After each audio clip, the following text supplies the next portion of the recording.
Rose nervously turns her back as Victor points the gun hesitantly, with the pair saying "I love you" in French. Fortunately, Louisa appears and kills Fabian, instructing Tony to search Dixon for weapons.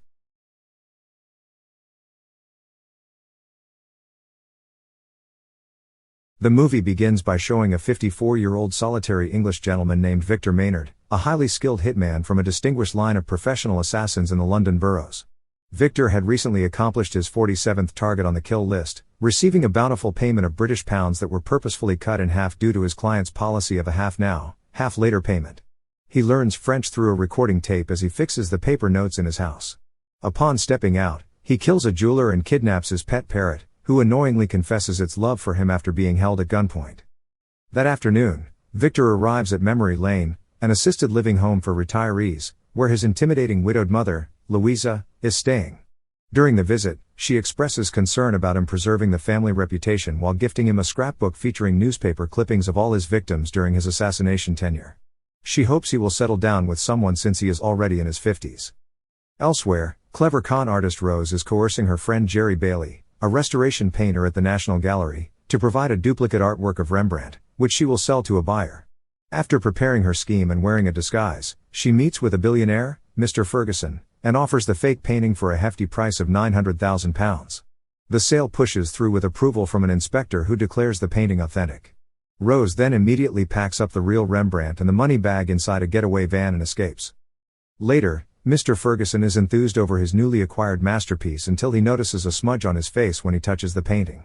He then angrily realizes he was duped by Rose and calls for Victor to place a bounty on her. Later, Rose gives Jerry a money cut and advises him not to push her luck too far. Immediately afterward, Victor gets to work and follows her along the city streets, observing her pickpocketing tactics.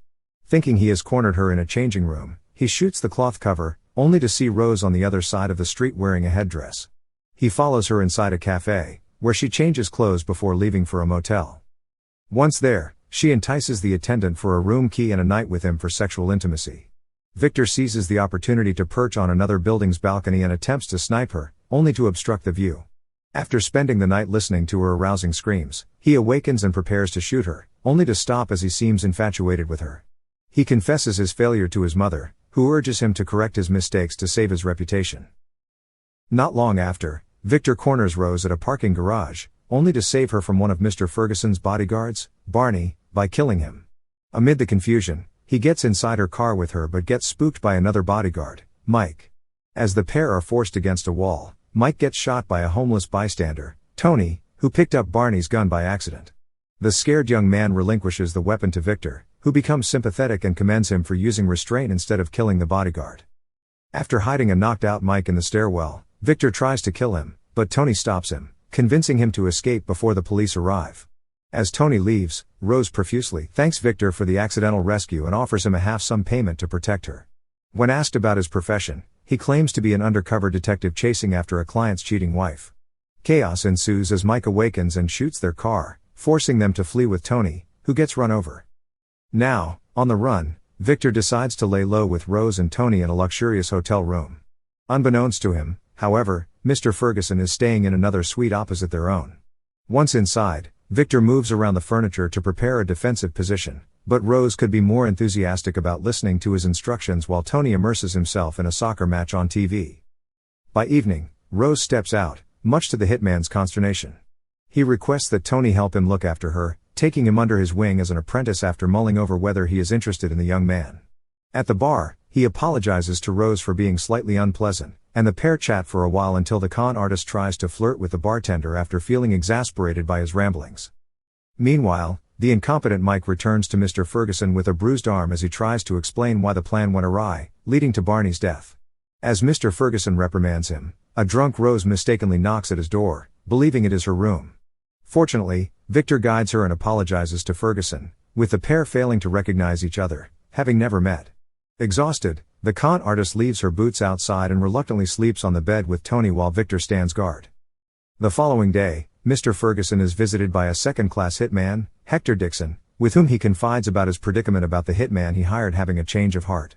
Realizing he is talking about Victor, whom he despises for being more skilled than him, he accepts Mr. Ferguson's hit job. Elsewhere, Mike skulks around Victor's suite after seeing Rose's boots outside the door. He finds Tony and tries to drown him, only for the young man to nervously shoot him in the ear before escaping. He then alerts the pair at the buffet room, and the trio quickly gets from the hotel.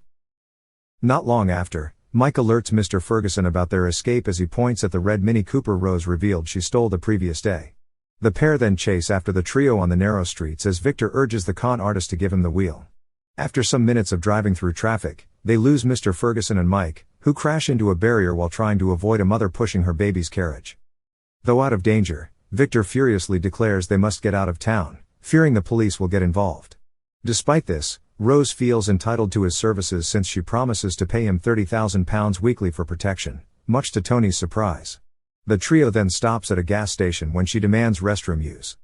While waiting, Victor tells Tony he will train him for 6 weeks on every trick in the assassination handbook, though he pretends that all the skills he will learn are for legitimate detective work. Believing he can trust the boy, he reveals his real name. Suddenly, Rose dashes back to the car with a stolen haul of gas station goods, forcing the trio to flee from the store manager. Victor castigates her for her thievery, calling her immature, but she remains unfazed as she enjoys her snack. After traveling through the English countryside, they arrive at Victor's family mansion. Rose looks upon entering his home after seeing all his furniture wrapped in plastic. Victor explains that his grandfather previously owned it and passed it to him by his mother when she transferred to the nursing home. Tony is immediately smitten with his pet cat, Snowy, whom Victor treats like a baby. Victor then leads him and Rose to his spare bedrooms and provides sets of clean bed sheets, much to Rose's intrigue. Elsewhere, Dixon and his partner, Fabian, visit Mr. Ferguson and Mike, who are being treated at the hospital for the injuries they sustained in the accident. The duo assures Mr. Ferguson they will find Victor's whereabouts while he recuperates. Later, at dinner, Victor explains the rules in the mansion, assuring him he needs to enforce them to keep the two safe from other hitmen.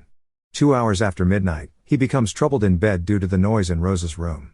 He confronts her, discovering her struggling to turn the bed around to face south. After helping her, he takes her to Tony's room to help her realize she is a disturbance, only to discover that the young man is blasting music. The following morning, Victor looks out the window and is horrified to see Rose digging through the garden with a pickaxe. The young woman angrily explains that she had been picking out magnolias for him since the early morning as a sign of gratitude for helping her sleep. The pair argue, Rose complaining about his atrocious conditions after shrink-wrapping his furniture and keeping his house too clean. She points out that he is on the brink of an identity crisis, which he ponders about while trimming his bonsai tree. He then disrupts Tony's bath to ascertain his confusing sexuality, only to realize he needs to tend to another plant upon seeing his penis. Elsewhere, Dixon allows Fabian to kill the art appraiser and steal the fake painting after getting a list of known artists who painted the Rembrandt. That night, Rose asks for medicine to help her sleep, prompting Victor to administer a foot massage to help her relax. While tending to her needs, she becomes vulnerable and admits liking him even more, which Victor feels equally. Not long after she lulls herself to sleep, Louisa appears and tries to assassinate her, prompting her to flee and alerting Victor, who tries to calm his mother down and convince her that Rose is not a threat. Rose then confesses to Tony that she has fallen for Victor and wishes to live in his house so the three of them can become a family. The following day, they have breakfast with Victor, who apologizes for his mother's behavior. Later, he takes Louisa back to the retirement home as Rose stares from the window with glee. Meanwhile, Dixon and Fabian confront a painter who gives up information about Jerry but gets eliminated. In the evening, Rose and Tony surprise Victor for his birthday, with the trio enjoying drinks, dancing, and party games. After the celebration, Victor takes Rose to the bedroom, where they unravel their feelings for each other. Victor is motivated to remove all the plastic sheets from his furniture the following morning and make his interiors more colorful.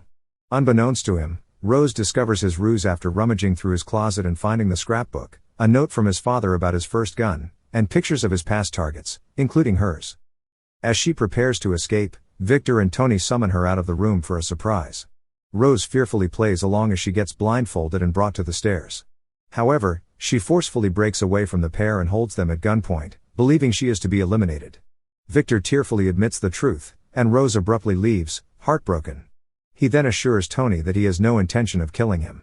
Instead, the pair prepares for Dixon's imminent arrival and gears up, with Tony learning how to load a firearm.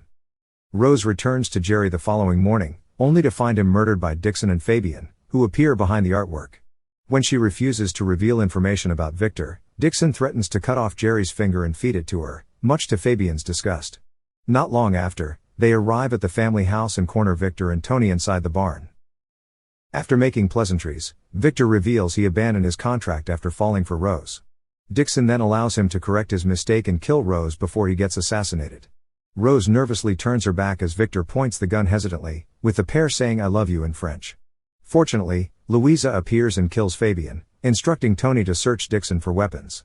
Amid the conversation, Fabian throws a knife, which Tony catches, allowing Dixon to catch him off guard and hold the trio at gunpoint. Unfortunately, his shot backfires, and he gets killed when the barrel launches at his head and gets buried outside the mansion. 3 years later, Victor and Rose, now married, have a son named Angel. During lunch, Tony asks where Snowy is, and Victor sees that Angel secretly buried the cat. The movie ends as he realizes that he will be a worthy successor to him, and he smiles proudly. Thank you for watching. Subscribe for more videos like this to help the channel out. Have a nice day.